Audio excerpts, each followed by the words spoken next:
복 있는 사람의 삶이라는 제목으로 하나님의 말씀 함께 나누도록 하겠습니다. 많이 들어보셨을 법한 이야기입니다. 제가 신학교 다닐 때 교수님들이 농담 반 진담 반으로 하셨던 이야기가 있습니다. 성도님들이 좋아하는 설교를 하는 비결, 이거 많이 들어보셨죠? 성도님들이 좋아하는 설교를 하는 비결 두 가지. 뭘까요? 첫 번째는 설교를 짧게 끝내라. 그죠? 두 번째가 뭔지 아세요? 두 번째, 복 받는다는 설교를 해라. 설교를 짧게 끝내고 복 받는다는 설교를 하면 성도님들이 좋아한다. 제가 오늘 이 두 가지에 도전을 해보려고 합니다. 날도 많이 더운데 진짜 짧을지는 모르겠지만 복에 관한 이야기를 좀 하려고 합니다. 오늘은 이삭의 이야기를 통해서 우리에게 복을 주시는 하나님과 하나님께 복받은 사람의 모습에 대해 함께 생각해 보도록 하겠습니다. 이삭은 복받은 사람이었습니다. 복이 있는 사람이었습니다. 오늘 우리가 함께 읽은 본문에만 해도 이삭이 하나님으로부터 복을 받았다는 표현이 3번 나옵니다. 12절에도 나오고요, 24절에도 나오고 또 29절에도 나옵니다.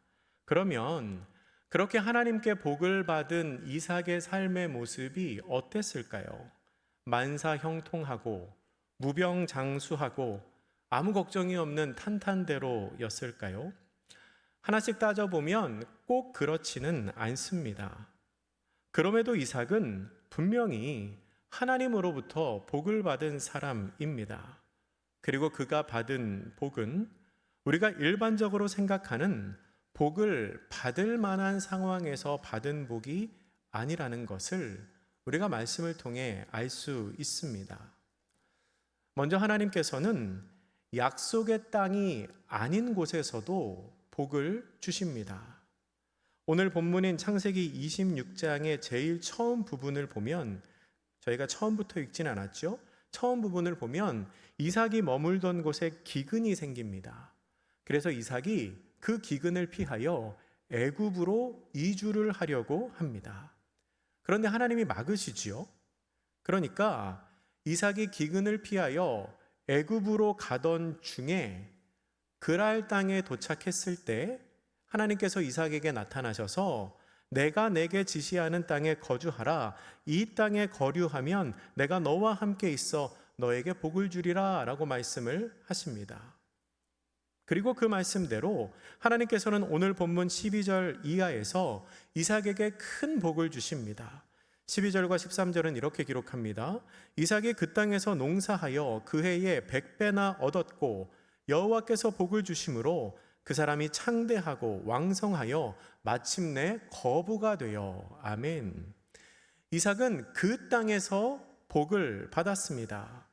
그런데 12절에서 말하는 그 땅은 사실 하나님께서 이삭의 아버지였던 아브라함에게 내가 너에게 주겠다고 한 그 약속의 땅도 아니었고요, 그리고 이삭이 가려고 했던 그 애굽도 아니었습니다. 좋게 해석을 할지라도 그곳은 가나안 땅과 이방 땅 경계에 있는, 그 경계에 있는 애매한 그런 장소였습니다. 하지만 그곳이 약속의 땅이 아닐지라도 거기에 하나님이 함께 계시고 하나님께서 이삭에게 복을 주시니 상상도 할 수 없는 소출을 얻게 된 것입니다. 약속의 땅에 있어서가 아니라 하나님이 함께 하시니 복을 받은 것입니다. 본문에 나오는 100배라는 것은 실제적으로 뿌린 씨앗에 100배를 거두었다는 말일 수도 있겠지만, 상징적으로 생각해 보면 10의 10배, 그러니까 10은 완전수입니다.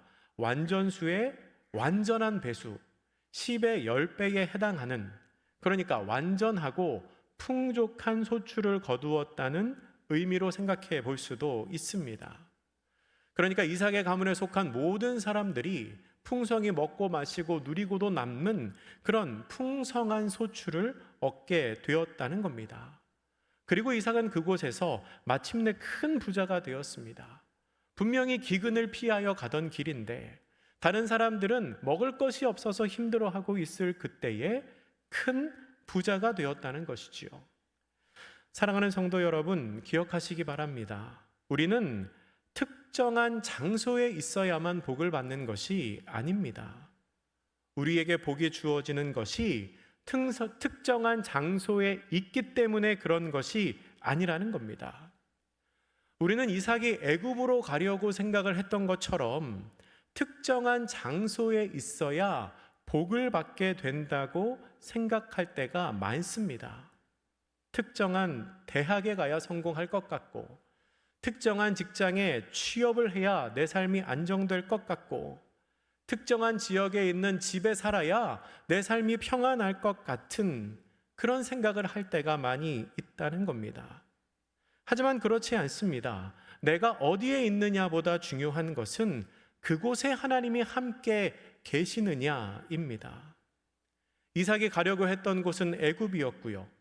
하나님께서 아브라함에게 약속하신 땅은 가나안이었는데 지금 이삭이 있는 곳은 그랄입니다. 그랄. 그러니까 이도 저도 아닌 땅이지요. 그러나 그것은 하나님께서 이삭에게 복을 내리시는데 아무런 장애가 되지 않습니다. 하나님께서 복을 주시려고 하면 장소는 전혀 중요하지 않기 때문입니다. 내가 어디에 있든지 그곳에 하나님이 함께 하시기 때문에 내 삶에 형통함이 주어지는 것입니다. 장소는 중요하지 않습니다. 하나님께서 나와 함께 하시는 것이 중요합니다. 내가 기도하고 내가 생각했던 곳이 아닐지라도 하나님이 나와 함께 계시면 바로 그곳이 내가 복을 받는 장소임을 기억하시기 바랍니다. 아마도 이삭은 상당히 오랜 시간 동안 그랄 땅에 머물렀던 것 같습니다. 그랄 땅 어디지요? 100배의 소출을 거두었던 땅입니다. 그리고 아비멜렉과 그곳에 살던 사람들도 처음에는 호의적으로 이삭을 대했던 것 같습니다. 아마도 그 배경에는 창세기 21장에 나오는 이삭의 아버지 아브라함과 아비멜렉이 맺었던 약속이 많이 연관돼 있을 것입니다. 그 후손들까지도 조약이 유지될 거라고 약속을 했기 때문에 처음엔 호의적으로 대했지요. 하지만 시간이 지나서 이삭의 세력이 점점 커지니까 블레셋 사람들이 이삭을 압박하기 시작합니다. 이삭을 시기하여 아브라함이 팠던 우물을 막으면서 괴롭힙니다. 그러다가 결국 이삭에게 이렇게 요청합니다. 26장 16절에 보면 이렇게 기록합니다. 아비멜렉이 이삭에게 이르되 내가 우리보다 크게 강성한즉 우리를 떠나라 라고 말합니다. 이삭은요 100배의 소출을 얻었던 곳에서 또 다른 곳으로 거처를 옮겨야 하는 상황이 되었습니다. 얼마나 아쉬웠을까요? 그런데 아쉬울 수 있지만, 인간적인 눈으로 보면 아쉬울 수 있지만 더 큰 관점에서 보면 사실 그곳은 하나님께서 약속하신 땅이 아니었습니다. 그렇기에 어차피 떠나야 하는 땅입니다. 저는 낚시를 모르지만 이 낚시를 즐기시는 분들 이야기를 들으면 고기가 잘 잡히는 포인트가 있다고 하더라고요. 똑같은 지역인데도 어느 장소에서는 잘 잡히는데 조금만 옆으로 가도 고기가 잘 안 잡힌대요. 그런데 어떤 사람이 고기가 잘 잡히는 곳에서 낚시를 하고 있는데 갑자기 다른 어떤 사람이 와서 여기서 내가 낚시하려고 하니까 당신은 딴 데 가서 하시오 이렇게 얘기하면 기분이 어떻겠습니까? 나쁘겠죠. 좋게 말하면 나쁘고 안 좋게 말하면 뭐 그렇겠죠. 네.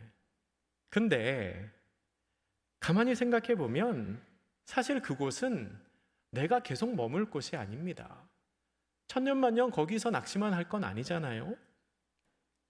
100배의 결실을 얻었다면 그곳으로 하나님의 충분한 은혜를 경험한 것입니다. 그러면 그 자체로 감사한 거지요. 거기에서 내가 하나님의 은혜를 누린 것만으로도 우리가 감사해야 될 일이라는 겁니다. 우리는 나의 목적지가 아닌 곳에서 떠나는 것을 너무 아쉬워할 필요가 없습니다. 물론 있던 곳이 편하고 익숙하지만 거기가 약속의 땅이 아니라면 어차피 떠나야 할 곳이기 때문입니다. 주님, 제가 왜 가야 합니까? 여기에서 잘 살았는데 왜 또 옮기십니까? 100배나 소출을 얻었는데 여기 버리고 어디로 가라고 하시는 겁니까? 그게 아니라 하나님, 여기서 잘 살았습니다. 잘 살게 해주셔서 너무나 감사합니다. 옮기시면 옮긴 그곳에서 더 잘 살게 하실 줄로 믿습니다. 내가 이곳에서 100배를 얻었는데 다른 곳에 가면 하나님이 또 얼마나 큰 은혜를 주실지 기대가 됩니다. 라는 하나님의 인도하심을 따르는 믿음이 있어야 한다는 겁니다. 중요한 것은 내가 어디에 있느냐가 아닙니다. 내가 있는 그곳에 하나님이 함께 하시느냐, 내가 있는 그곳에 하나님이 역사하시느냐입니다. 여러분의 삶의 자리에 하나님께서 늘 함께 하시기를 주님의 이름으로 축원합니다. 그리고 하나님께서는 내가 원하지 않고 내가 의도하지 않은 상황에서도 복을 주십니다. 이삭은 거처를 그랄 골짜기로 옮깁니다. 그리고 그곳에서 우물을 팝니다. 오늘 본문 17절과 18절에 나옵니다. 아브라함 때 썼던 우물을 다시 판 것입니다. 예전에 아브라함이 사용하고 방치했던 우물을 이삭이 보수하고 수리해서 다시 사용할 수 있게 만들었던 것 같습니다. 그런데 그렇게 우물을 판 이삭을 보면서 그랄 사람들이 어떻게 했을까요? 우리 이 말씀은 같이 한번 읽겠습니다. 본문 20절 말씀입니다. 20절 시작. 그랄 목자들이 이삭의 목자와 다투어 이르되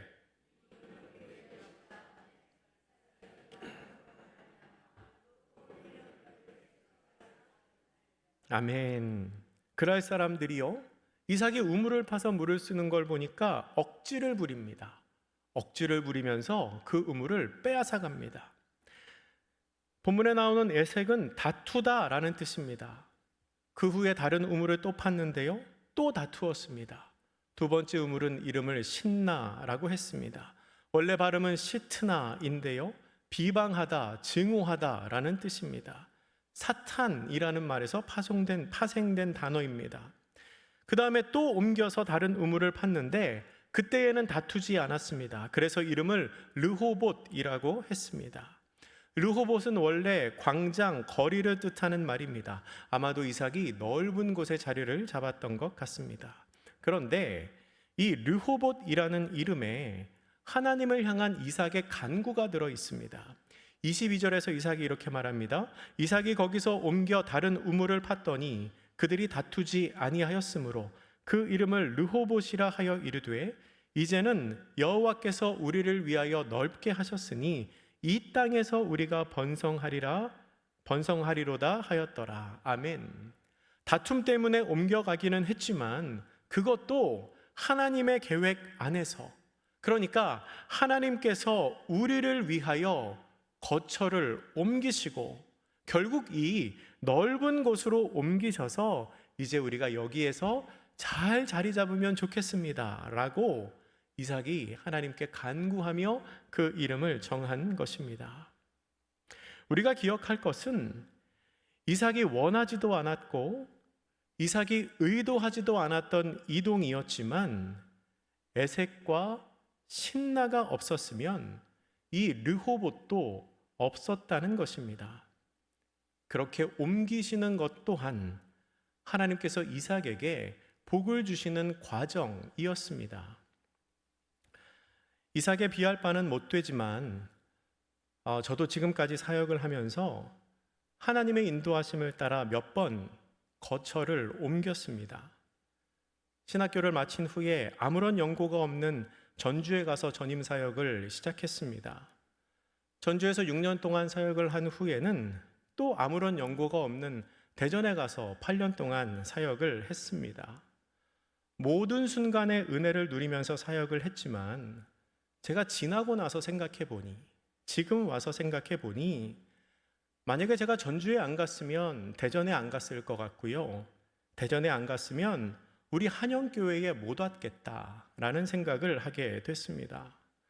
여러분, 한영교회가 얼마나 좋은 교회입니까? 그렇죠? 여기 앞에 권사님들 표정이 화나세요. 그러니까 한영교회 이름만 들어도 너무 좋으신 거야. 지금 막 화내요. 얼굴이 환해지셨어요. 여러분, 제가 신학교 마치고 처음에 지방으로 사역을 간다고 했을 때 주변 분들이 걱정을 많이 하시기도 했고요, 한번 내려가면 못 올라온다. 그런 얘기도 정말 많이 들었습니다. 그런데 돌이켜보니 그 모든 시간, 그 모든 여정이 하나님께서 저에게 복을 주시는 과정이었습니다. 원하지 않고 의도하지 않아도 그 모든 시간이, 그 모든 순간이 하나님께서 복을 주시는 과정이라는 겁니다. 다시 이삭의 이야기로 돌아가면요, 그렇게 하나님의 인도하심을 따라 르호봇까지 왔습니다. 그리고 이삭은 이제 우리가 여기에 자리를 잡아서 평안하게 살면 좋겠다라고 생각하면서 하나님께 간구하기도 했습니다. 그런데 그 르호봇도 이삭이 온전히 거주할 장소는 아니었습니다. 시간이 지난 후에 이삭은 다시 브엘세바로 옮겨가게 됩니다. 그리고 브엘세바로 옮겨간 이삭에게 하나님께서는 다시 한번 약속을 상기시킵니다. 우리 그 말씀도 같이 한번 읽어보겠습니다. 24절 말씀입니다. 24절 시작. 그 밤에 여호와께서 그에게 나타나 이르시되 나는 내 아버지 아브라함의 하나님이니 두려워하지 말라. 내 종 아브라함을 위하여 내가 너와 함께 있어 내게 복을 주어 내 자손이 번성하게 하리라 하신지라. 아멘. 하나님께서 이삭에게 분명히 다시 한번 약속하십니다. 내게 복을 주어 내 자손이 번성하게 하리라 말씀하시지요. 이 말씀을 들은 이삭이 어떻게 했을까요? 그 다음에 나오는 25절은 이렇게 기록합니다. 이삭이 그곳에 제단을 쌓고 여호와의 이름을 부르며 거기 장막을 쳤더니 이삭의 종들이 거기서도 우물을 팠더라. 아멘. 이삭은 거기에서 예배를 드리고 장막을 치고 우물을 팝니다. 이 말씀을 보며 저에게 드는 생각이 참 대단하다.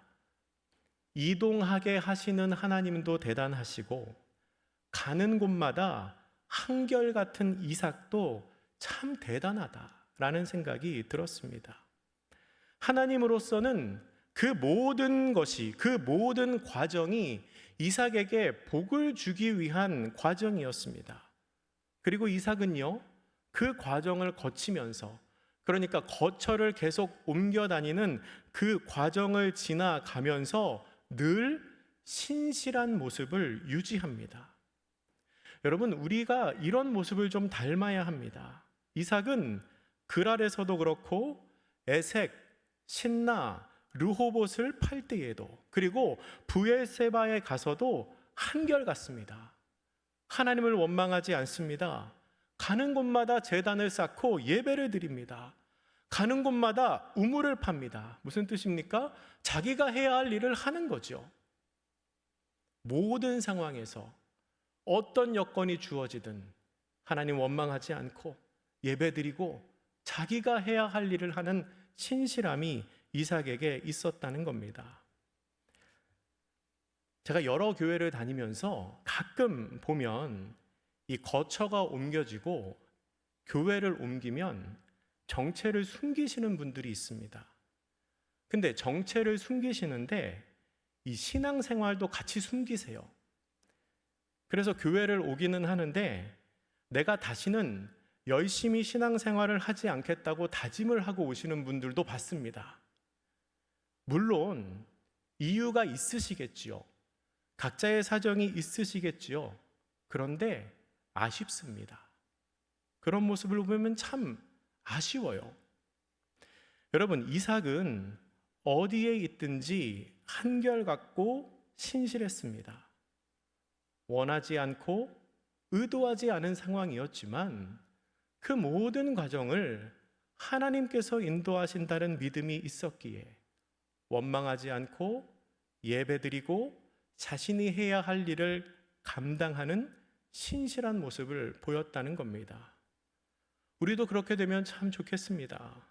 비록 내가 원하지 않고 비록 내가 의도하지 않은 상황일지라도 주님 앞에서 신실하실 수 있기를 주님의 이름으로 부탁드립니다. 마지막으로 하나님께서는 복을 받은 사람의 상처를 위로하시고 또한 회복시키십니다.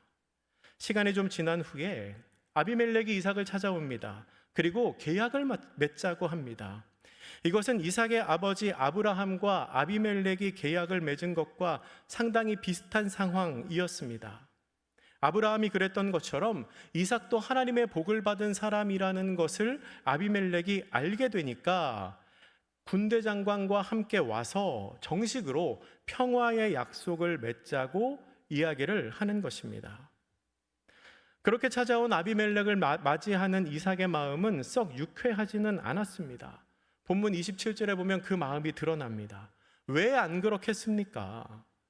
그 아비멜렉 때문에, 블레셋 사람들 때문에 이삭이 몇 번이나 쫓겨나지 않았습니까?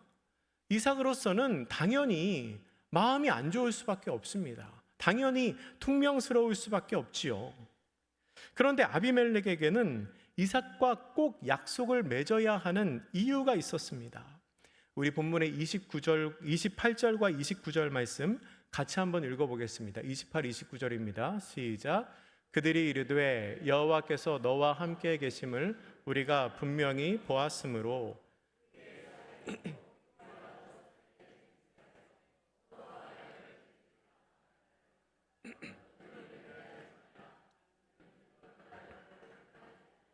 선한 일만 내게 행하여 내가 평안히 가게 하였음이니라.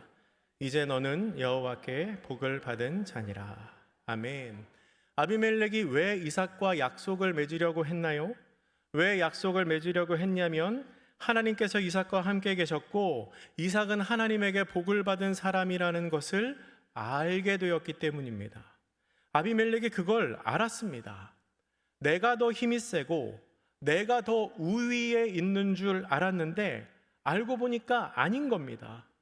저 사람하고 친하게 지내야 나에게 도움이 된다는 것을 아비멜렉이 깨달았다는 거죠. 여러분, 아비멜렉이 찾아와서 이삭에게 이렇게 이야기를 할 때 그때 이삭의 마음이 어땠을까요? 어땠을 것 같으세요? 괘씸했을까요? 짜증났을까요? 처음에는 그럴 수 있을 것 같습니다. 물론 그런 마음도 있었겠지만 저는 한편으로는 이삭이 위로를 받았을 것 같습니다. 그리고 속이 시원했을 것 같습니다. 나에게 나쁘게 했던 사람들이 이제는 나를 찾아와서 부탁하고 있는 거 아닙니까? 요새 쓰는 말로 하면 사이다지요, 사이다. 속이 시원하죠. 완전한 역전이 일어난 것입니다. 하나님께서는 계속된 쫓겨남으로 인하여 상처받은 이삭의 마음을 이렇게 회복시키십니다. 나를 쫓아냈던 그 사람이 도로 나를 찾아오도록 하나님께서 역전시키신 겁니다. 혹시 계속된 거절감과 배척 때문에 마음이 상하신 분 있으십니까? 하나님이 기억하시고 하나님이 회복시키실 것입니다. 우리 하나님은 역전시키시는 하나님이십니다. 그 다음에 나오는 이삭의 모습이 저는 너무나 멋있습니다. 이삭은요, 그들을 위하여 잔치를 베풀었습니다. 이삭이 베푼 잔치에서 그 사람들이 먹고 마셨습니다. 그 사람들이 이제 부탁을 하러 왔으니까 싫은 소리도 하고 해코지하고 그럴 수도 있을 텐데 이삭 그렇게 하지 않습니다. 오히려 잔치를 베풀어서 먹고 마시게 합니다. 저는 이 자리에 계신 여러분들이 다 이런 복 받으시면 좋겠습니다. 우선은 역전의 은혜, 회복의 은혜가 있으시기를 바랍니다. 그리고 나를 대적했던 사람에게 아주 좋은 음식으로 밥을 살 수 있는 복이 있으시기를 바랍니다. 여러분, 밥을 산다는 건 돈도 있고 마음의 여유도 있어야 가능한 거 아닙니까? 그런 복을 누리시기를 바랍니다. 싫은 사람에게 밥을 사주어도 돈이 하나도 아깝지 않을 만큼 넉넉한 돈과 마음의 여유가 여러분에게 있으시기를 축복합니다. 그리고 중요한 게 있습니다. 그날, 그러니까 이삭이 자기를 대적했던 사람들에게 그렇게 잔치를 베풀어 준 그날, 하나님께서는 또 하나의 기적을 베푸십니다. 이삭의 마음을 위로하신 그날, 하나님께서는 내가 너와 함께한다, 내가 이삭 너와 함께한다 라는 것을 한 번 더 알게 하십니다. 우리 마지막으로 30절에서 32절까지의 말씀입니다. 같이 읽겠습니다. 시작. 이삭이 그들을 위하여 잔치를 베풀매 그들이 먹고 마시고 아침에 일찍이 일어나 서로 맹세한 후에 이삭이 그들을 보내매 그들이 평안히 갔더라. 그날에 이삭의 종들이 자기들이 판 우물에 대하여 이삭에게 와서 알리어 이르되 우리가 물을 얻었나이다 하매. 아멘. 여러분, 이게 무슨 뜻입니까? 이삭이 25절부터 파기 시작했던 우물이 지금 우리가 읽은 32절에서 터졌습니다. 25절부터 우물을 파기 시작했는데 32절에서 물이 나왔다는 겁니다. 아까 에색, 신라, 르호봇 이야기하면서 우물 파는 얘기는 제가 자세히 말씀 안 드렸는데요, 우물 파는 거 엄청 힘든 겁니다. 그렇게 아시면 됩니다. 엄청 힘든 거예요. 엄청 힘든 건데 그 우물이 또 터졌습니다. 우물이 또 터졌다는 것은 하나님께서 이삭과 함께 하신다는 것을 보여주시는 사인입니다. 그런데 그 우물이 언제 터졌습니까? 나를 대적했던 사람들한테 잔치를 베풀어 주니까 하나님께서 내가 파는 우물에 물이 나오게 하십니다. 여러분, 이거 너무 놀라운 은혜 아닙니까? 오늘 미운 사람에게 밥 한번 사시기 바랍니다. 혹시 또 압니까? 하나님이 우물을 터뜨려 주실지. 제가 예전에 이런 비슷한 얘기 했더니 나중에 와서 목사님 말씀 듣고 저희 남편한테 맛있는 밥 해줬어요. 말씀을 정리하겠습니다. 오늘 본문은 하나님께 복을 받은 사람의 모습이 기록되어 있습니다. 본문에 이삭이 복을 받았다는 표현이 3번 나옵니다. 그런데 분명히 복을 받은 삶인데, 분명히 하나님이 복을 주셨다고 하는데 이삭의 삶의 모습을 보면 그렇게 평탄한 삶을 산 것이 아님을 우리가 알 수 있습니다. 실망과 실족의 고비가 곳곳에 있습니다. 쫓겨나고요, 미움받고요, 위협을 당하고 공격을 당했습니다. 그런데 그렇게 고생을 많이 했지만 그 어느 누구도 이삭의 삶을 실패한 삶이라고 보지는 않습니다. 왜 그렇습니까? 복의 관점으로, 복의 시선으로 보기 때문에 그렇습니다. 지금 비록 어려움이 있으시더라도 주어진 상황을 하나님께서 나에게 주시는 복의 시선, 복의 관점으로 보시기를 바랍니다. 내가 계획한 장소에 있지 않더라도 하나님께서 그곳에 나와 함께 계시면 그것이 우리의 삶의 복입니다. 내가 원하지 않고 내가 의도하지 않은 상황에 있을지라도 그 모든 과정, 그 모든 시간이 하나님께서 나에게 복을 주시는 과정입니다.